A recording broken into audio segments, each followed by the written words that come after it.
Daniel had always been observant. It was something his mother often teased him about, calling him too curious for his own good. But curiosity had saved people before, and he had a feeling that this time, it was the only thing keeping him safe. For weeks, something had felt off. The unease in his chest had started small, nothing more than a nagging suspicion that something wasn't quite right in their house. It wasn't anything obvious at first, just little things.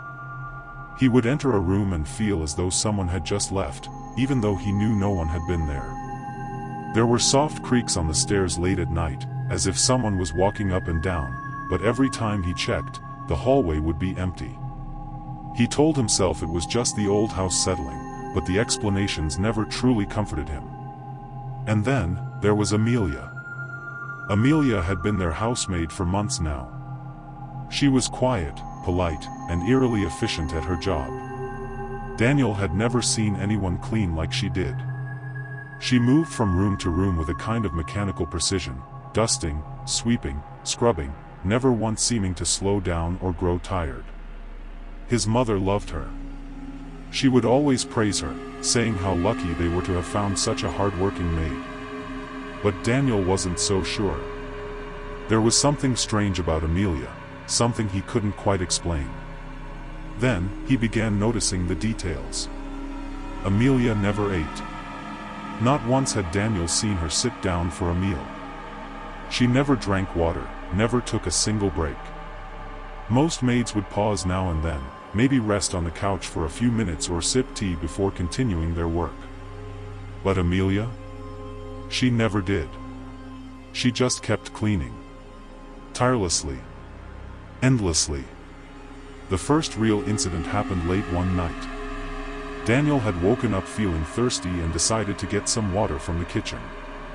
As he walked into the dark hallway, rubbing the sleep from his eyes, he froze.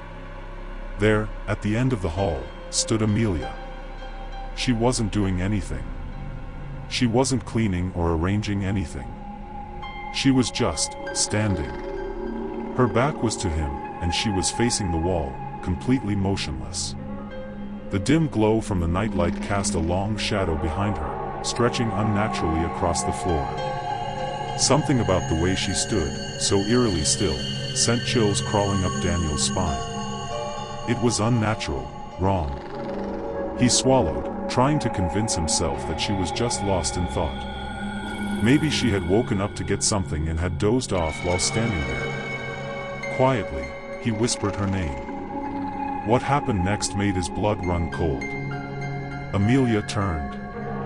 Not gradually, not in a normal, fluid motion.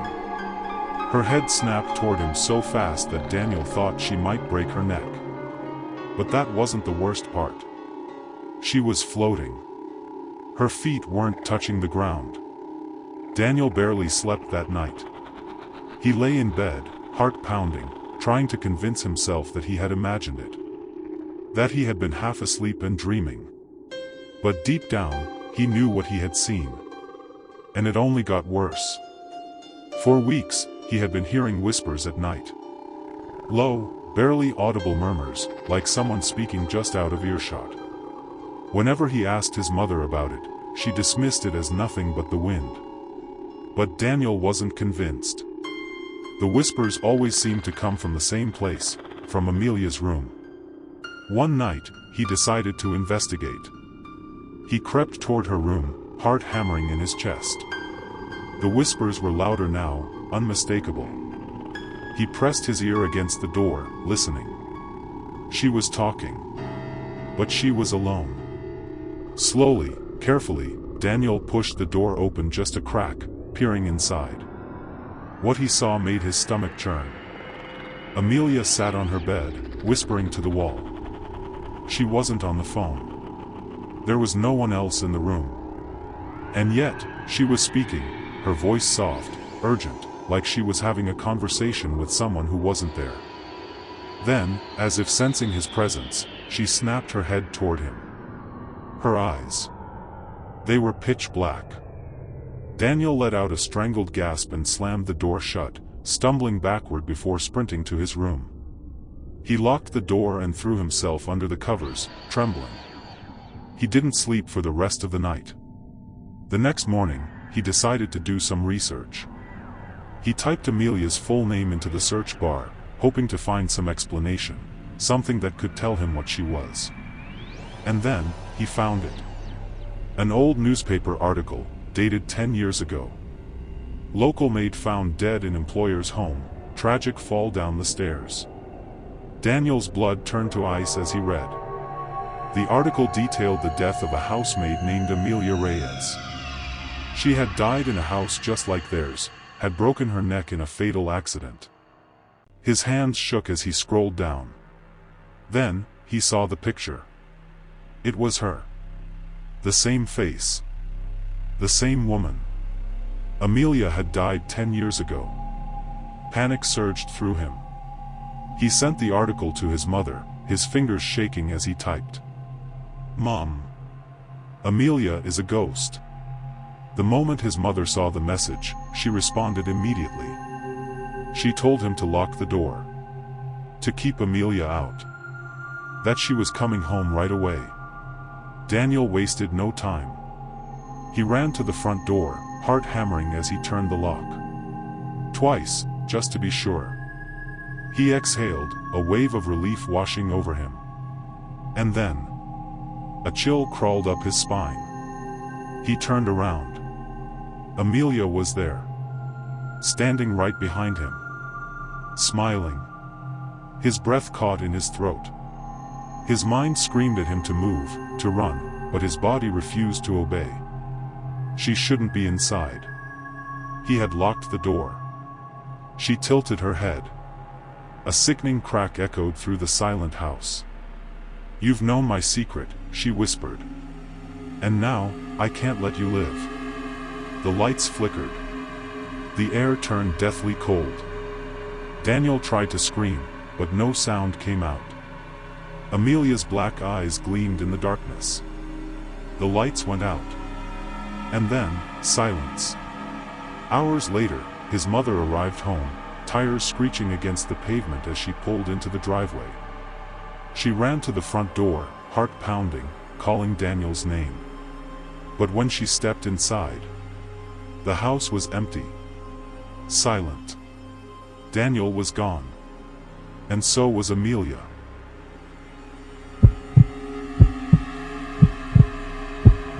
Mia had always considered Jessica her best friend. From the moment they met, there was something about her that felt familiar, comforting, even, as if they'd known each other forever. But now, Mia felt the weight of a horrifying realization pressing down on her chest. It didn't make sense at first, none of it did. But as she pieced together every strange moment, every unanswered question, she realized the truth had been staring her in the face the entire time. Jessica never left her house. Not once. Every time Mia asked her to go out, whether to the mall, the park, or even just for a walk, Jessica always had an excuse. She'd say she didn't feel like it or that she preferred staying in. At first, Mia had thought nothing of it. Some people were homebodies, after all. Some people just didn't like crowds or socializing. But even those people left their houses sometimes. Jessica never did. Then there were the pictures, or rather, the absence of them. In a world where everyone had at least a handful of selfies stored on their phones, Jessica had none. Not a single one. Whenever Mia tried to take a picture of her, Jessica would find an excuse to stop her.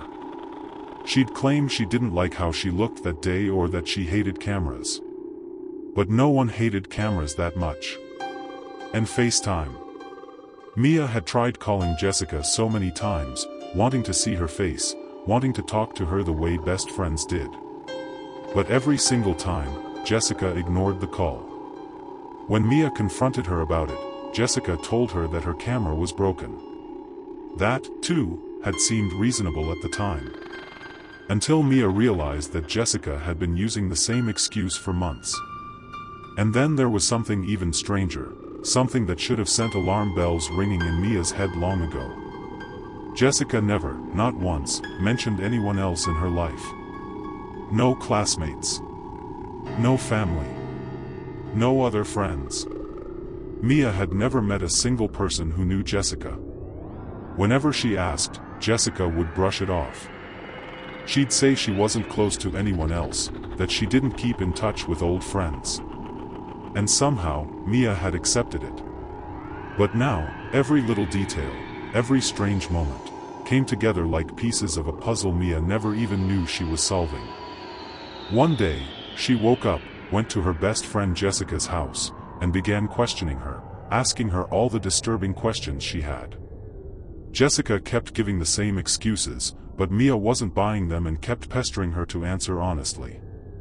Due to Mia's determination to uncover the truth, Jessica finally opened up and told her everything. She started by explaining the day they first saw each other. Mia had been walking past Jessica's house when she saw her standing at the window. She had waved at her. To Mia, it was just a casual greeting to a stranger. But to Jessica, it was everything. For the first time in years, someone had seen her and acknowledged her presence. Mia, confused, asked what she meant by that being the first time someone had seen her in years. Jessica continued, revealing the impossible truth: she was a ghost. She had died years ago, right there in that house. She had fallen down the stairs in the middle of the night. She had hit her head. She remembered the darkness swallowing her whole. Then she had woken up, her parents crying over her lifeless body. She had tried to reach them, to comfort them, to tell them she was still there. But they couldn't see her. They couldn't hear her. They had packed their things the next day and left, abandoning the house forever. They had never come back. And Jessica had been alone ever since. Until Mia. Mia's breath came in short, uneven bursts. She couldn't believe what Jessica was telling her. How was this possible? Ghosts weren't real. They belonged in horror stories, in urban legends, in movies, not here, not in real life. And yet, it all made sense. Jessica never left the house because she couldn't. She never took pictures because she wouldn't appear in them. She never FaceTimed because she had no reflection, no image to show. She never introduced Mia to anyone because there was no one left to introduce. Mia felt a cold shiver run down her spine. She had spent all this time thinking she had a best friend. But her best friend had been dead the entire time. Her hands were shaking now, her breath coming in uneven gasps. What did this mean? What was she supposed to do? Should she tell someone? Would anyone even believe her? A sickening thought crossed her mind. If Jessica was a ghost, did that mean she was trapped here forever? Alone? Waiting for the next person who could see her?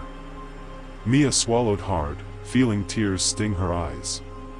She had always thought she and Jessica would grow up together. That they would go to college, travel, have fun, and share memories like all best friends did. But now she knew the truth. Jessica would never grow up. She would never leave that house. She would always be here. Stuck. Waiting. For the first time, Mia realized that Jessica had never once asked her to stay. She had never tried to trap her or make her feel obligated to keep coming back. She had only ever been happy that Mia had seen her at all. And that hurt more than anything else. Mia blinked back tears and made a decision. She wouldn't leave Jessica alone. Not again. Not like everyone else had.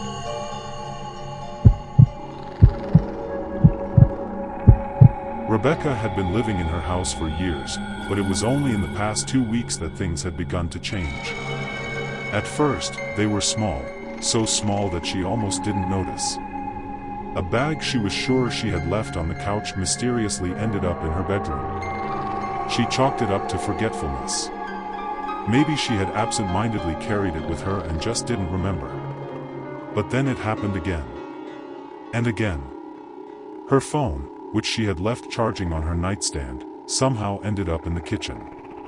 The book she had placed on her desk appeared on the floor near the door as if someone had picked it up and carelessly tossed it aside. Rebecca was a logical person. She didn't believe in the supernatural, and she certainly didn't believe in ghosts. But how else could she explain what was happening? There was no one else in the house, no one who could be moving her things. She lived alone. At first, she tried to ignore it. Maybe she was stressed. Maybe she was losing track of her own actions, placing things in different spots without realizing it. That was possible, wasn't it? But as the days passed, the events escalated. Objects no longer just moved, they disappeared entirely, only to reappear in completely different rooms. Rebecca started feeling uneasy in her own home, her safe space now carrying a heavy, suffocating presence. Then came the noises. She would be lying in bed at night, trying to convince herself that there was nothing to be afraid of when she would hear the faintest sound, something soft, almost like breathing, but it wasn't hers. Then came the footsteps. They were slow at first, just a gentle creaking of the wooden floors above her. It was as if someone was walking around upstairs. But that was impossible. No one else was there. Or at least, no one was supposed to be. The sounds didn't stop. Sometimes, in the middle of the night, she would wake up to hear them moving, pacing. The footsteps would start in one corner of the house and move across the floor, slow and deliberate. Sometimes, they stopped directly outside her bedroom door. She told herself it was just the house settling. That was what people always said, right? Houses made noises. Wood expanded. Pipes creaked. It was all perfectly normal. But normal houses didn't move things on their own. Rebecca needed proof. She couldn't just keep convincing herself that she was imagining things. She needed to see it for herself. So, she bought a small security camera and placed it in the corner of her room, angled just enough to catch the whole space, including the old rocking chair near the window. That night, she went to bed feeling both anxious and excited. If something was happening, she would see it. She would know. And she did. The next morning, she replayed the footage, her fingers trembling as she fast-forwarded through hours of nothingness, until she found it. It was 2:30 a.m. Her bedroom door, which had been shut, slowly creaked open on its own. No wind, no movement from her, nothing. It just opened. Rebecca stared at the screen, trying to find a logical explanation. Maybe she hadn't closed it all the way. Maybe a draft had pushed it open. But then, in the same video, she saw the rocking chair. It started with the smallest movement, almost imperceptible. But within seconds, it was rocking, back and forth, slowly, methodically. Her stomach tightened. Something was definitely in her house. Rebecca's mind raced. It had to be a trick of the light. Maybe there was an explanation, one she just wasn't thinking of. But deep down, she knew better. She wasn't alone. That evening, she tried to go about her normal routine, but it was impossible. The feeling of being watched was unbearable. Every shadow in the corner of her eye made her heart race. Every creak in the floor sent a jolt of fear through her body. And then, she heard it. Footsteps. They were coming from upstairs. Rebecca's breath caught in her throat. She was downstairs, standing in the kitchen, her hands gripping the edge of the counter so tightly her knuckles turned white. There shouldn't have been footsteps. Because she was alone. The footsteps grew louder, heavier. Whoever, whatever, was up there was moving. Slowly, deliberately. Then, she saw her. A girl walking down the stairs. Her movements weren't natural, jagged, almost broken, like she wasn't used to walking. Then, Rebecca saw her face. Or rather, the lack of it. Her skin was pale, almost translucent, her eyes dark pits of emptiness. And her mouth was stretched open in a soundless scream. Rebecca bolted toward the front door, her heart hammering in her chest. She fumbled with the lock, her hands shaking as she tried to twist it open. It wouldn't budge. The door was locked. But she hadn't locked it. A cold shiver ran down her spine as she yanked at the handle, her breath coming in panicked gasps. She pulled harder. Nothing. She was trapped.